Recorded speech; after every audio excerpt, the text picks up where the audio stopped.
Você sabe que esses dias eu estava num ônibus com a minha esposa, a gente estava lá na casa da minha cunhada, lá nos Estados Unidos, e a gente foi de ônibus para a praia, e na volta, eu comecei a contar umas histórias cabrosas para minha esposa. Eu fumei muita maconha quando eu era adolescente, então tem anos da minha vida que eu não lembro, simplesmente eu não sei o que aconteceu naquele ano, eu já não tenho foto daquele tempo, então eu não sei o que aconteceu, anos se passaram e eu não vi. E cara, de uma hora para outra, enquanto a gente esperava no ponto de ônibus e estava demorando aquele dia, eu comecei a contar umas histórias para minha esposa, que começaram a vir na lembrança. E eu contei a história de quando minha mãe, quando eu tinha 11 anos de idade, eu ia muito para a casa de um primo meu de férias na Paraíba, esse meu primo, ele tinha um monte de arma.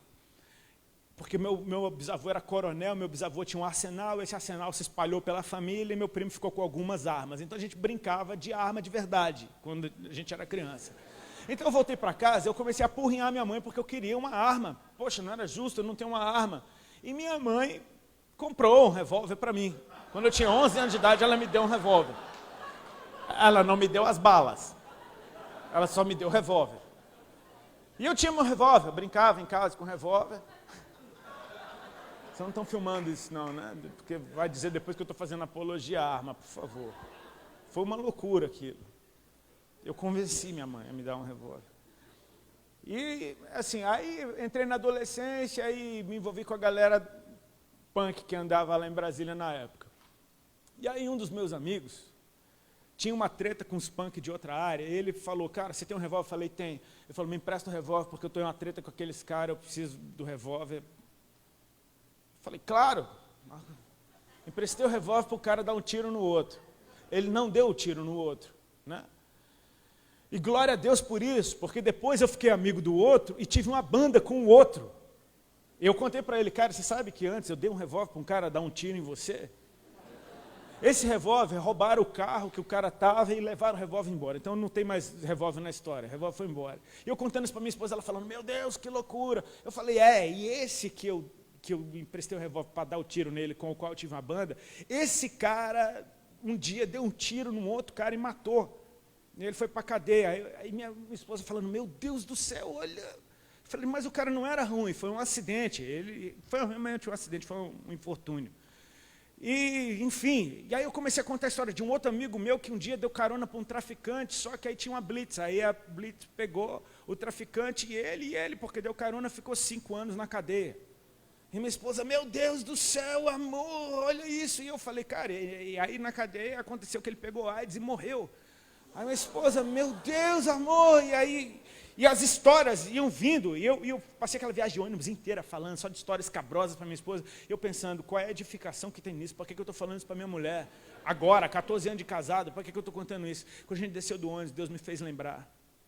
Cara, eu sempre achei que o meu testemunho começou no dia que eu conheci Jesus.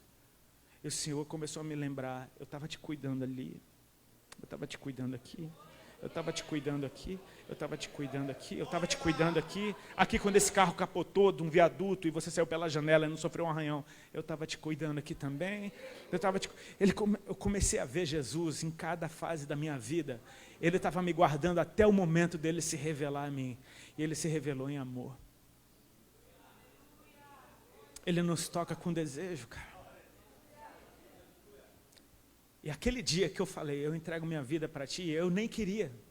Eu estava com medo das irmãs que me evangelizaram. Mas ele me quis tanto que ele aceitou. E depois que ele me curou e começou a me libertar das drogas, aí eu comecei a querer ele. Mas não é porque eu sou bom, é porque ele estava me tocando com desejo. O que eu recebi foi amor, cara. E a resposta a isso não tem como ser outra. Foi amor de volta. O amor veio primeiro, as escrituras dizem, nós o amamos porque ele nos amou primeiro, amém?